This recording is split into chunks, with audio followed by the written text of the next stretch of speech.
Pozdravljeni! Danes bomo skušali ugotoviti, kje pravzaprav se skriva temeljna napaka Mercedesa dvojni V15.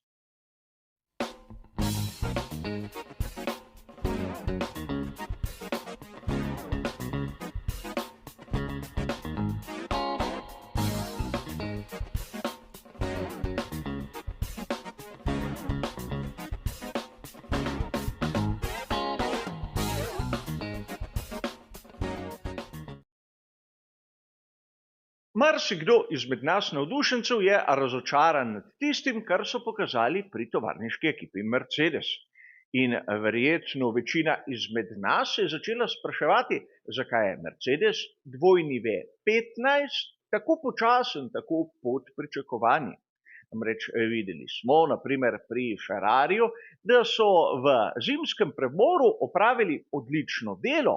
Ampak zakaj je Mercedes tako slab oziroma tako pod pričakovanji? Danes bomo skušali dobiti nek odgovor, ki bo tudi utemeljen z raznimi argumenti. Ampak vsi mi smo zasledili v člankih, kako je sam šef ekipe Toto Wolff govoril o tem, da ima Mercedes dvojni V15 neko temeljno napako ali v angleščini fundamental error. A pravzaprav to se sliši izjemno grozno, kot nekaj, kar ni mogoče odpraviti, vsaj ne kar tako. Pravzaprav, če se malce zamislimo, kaj bi lahko pomenilo temeljna napaka. Neka napaka, katere odprava bi mogoče za sabo povlekla druge težave. Naprimer, sprememba na samem začetku bolida, kar se tiče aerodinamike, bi lahko spravila v krizo sam zadek. Vsaj tako si sam to predstavlja. A po drugi strani smo lahko slišali iz ust Jamesa Ellisona malce bolj podrobno razlago, čeprav bomo videli, niti ta, vsaj po mojem videnju, ne pokaže pravega vzroka. James Ellison je trdil, da pri Mercedesu dvojni V15 zaradi zunanje temperature se pojavlja degradacija malce prej kot pri ostalih ekipah. In tu je treba poudarjati, da ne bom še enkrat razlagal, kaj to je degradacija. V preteklih mesecih je bila ta razlaga dokaj pogosta. A zunanja temperatura, vsaj temperatura zraka, samo degradacijo ima dokaj majhno zvezo.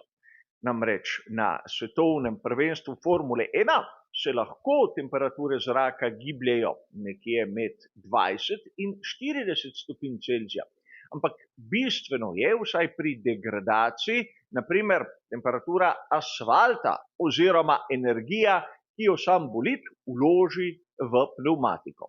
In tu z nastavitvami se lahko naredi marsikaj, če je ekipa v krizi, pomaga tudi tlak. A pustimo sedaj tisto, kar nam je povedal James Ellison, namreč to, da ima Mercedes dvojni V15 težave z degradacijo, lahko dokaj hitro ovržemo s tistim, kar imamo na razpolago mi navdušenci. Dovolj je pogledati tabelo, kjer vidimo strategije na veliki nagradi Avstralije. Ukolikor bi imeli težave z degradacijo, bi si lahko po vašem mnenju, naprimer Lewis Hamilton, dovolil začeti dirko na pnevmatiki soft oziroma C5, ki bo tista, kjer bomo najprej videli degradacijo zaradi tega, ker deluje na najnižjih temperaturah. Kaj pa George Russell? Če pogledamo njegov sredinski del dirke, bomo videli, da je na progi zdržal največ izmed vseh. Za nekoga, ki ima težave z degradacijo, je to svojevrsten čudež. Namreč degradacija kot pojav skrajšuje ta obdobja uporabnosti samega seta pnevmatik. Nekaj, kar nam kaže v nasprotno smer od tistega, kar je zatrjeval sam James Ellison. Ampak kaj smo videli? Kaj so nam pokazali podatki?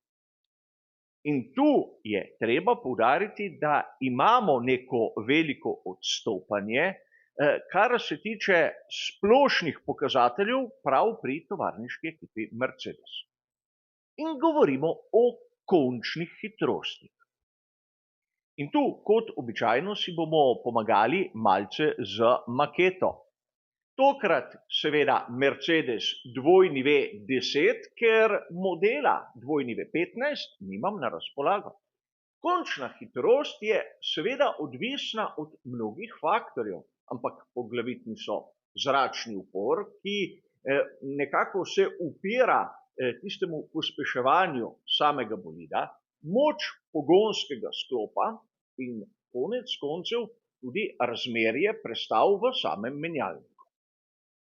A če pogledamo te tabele, ki jih imamo na razpolago, bomo videli, da v raznih delih celotnega vikenda pri Mercedesu niso dosegali ne vem kako izstopajočih visokih končnih hitrosti.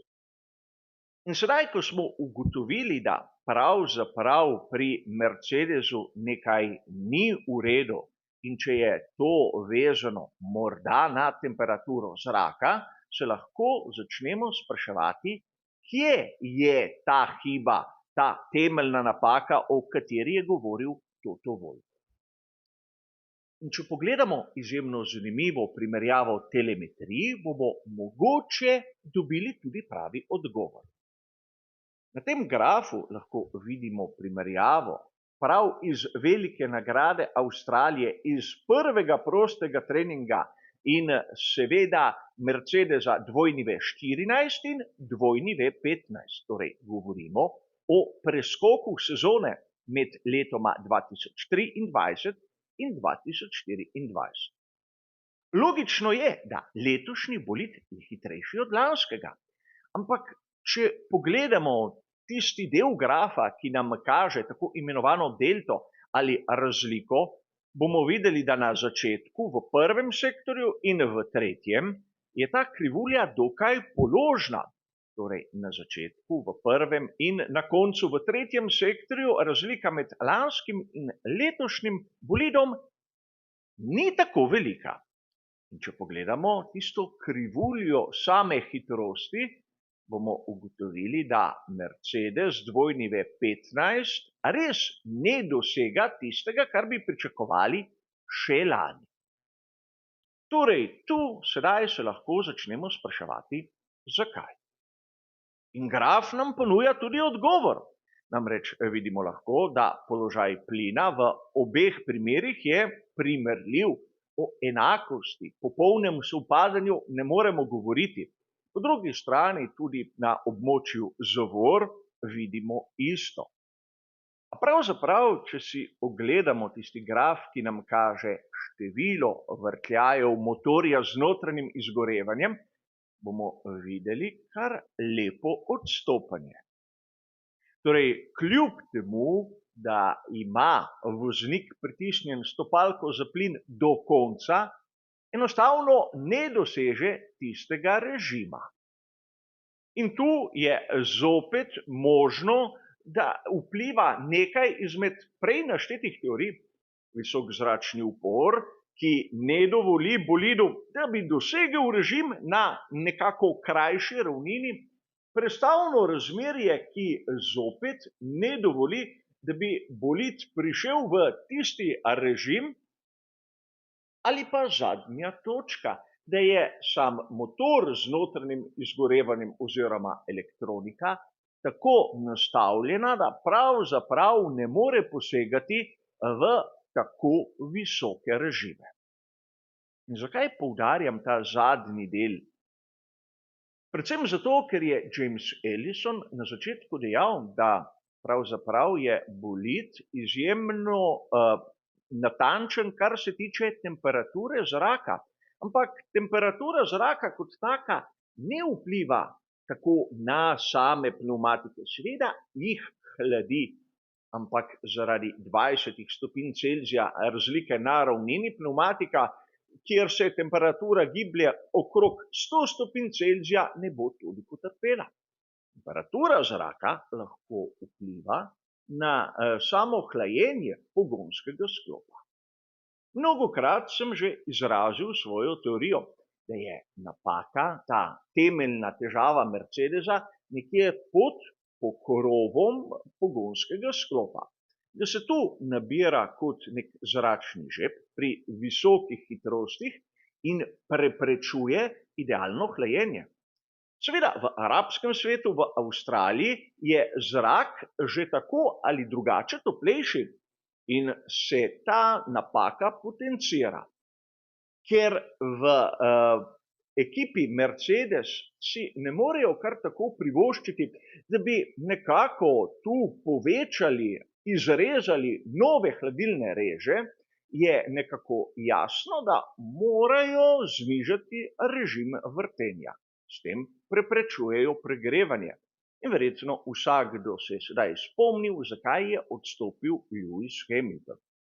A verjetno nekdo se še zmeraj sprašuje, zakaj ne morejo ustvariti novih izhodnih rež, ker bi tako pokvarili tisti aerodinamični učinek zgornjega dela pokrova, kot lahko vidimo na tej skici, ki nam primerja Red Bull ter Mercedes. In seveda gre za temeljno napako, kot je povedal Toto Wolff.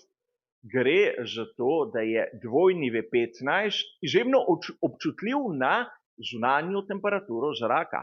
Ampak v resnici ne gre za tisto, kar so nam nekako nakazali, ampak za nekaj drugega. V Formuli 1, kdaj pa kdaj, se tudi ne pove vse resnice, čeprav se nikoli ne tako laže kot v nekaterih primerih. Ampak sedaj, ko smo ugotovili nekaj, kar bi lahko bil vzrok za težave Mercedesa, lahko začnemo razmišljati tudi malce naprej. Pred nami je velika nagrada Japonske, kjer pričakujemo nižje temperature. Bomo sedaj videli Mercedesa, ki bo dosegal primerljivo visoke končne hitrosti kot konkurenca in seveda imel podoben režim vrtenja kot pri drugih ekipah. Nekaj, na kar bomo morali biti pozorni. Če bomo opazili to spremembo, bomo verjetno dobili še neko potrditev, da ta teorija vsaj deloma drži. A do takrat hvala za vašo pozornost in nasvidenje.